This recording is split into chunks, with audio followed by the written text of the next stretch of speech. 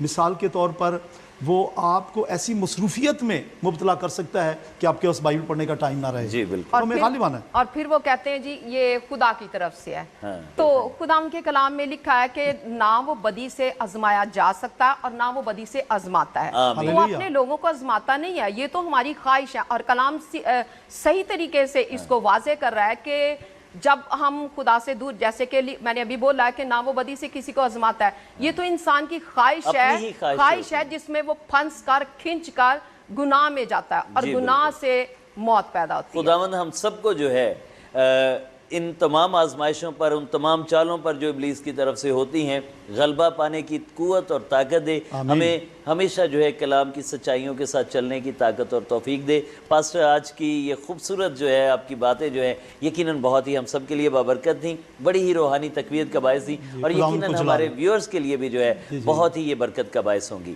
اب وقت ہے کہ آپ ہمارے ویورز کے لیے آج کے اس پروگرام میں جو خاص پیغام دینا چاہیں۔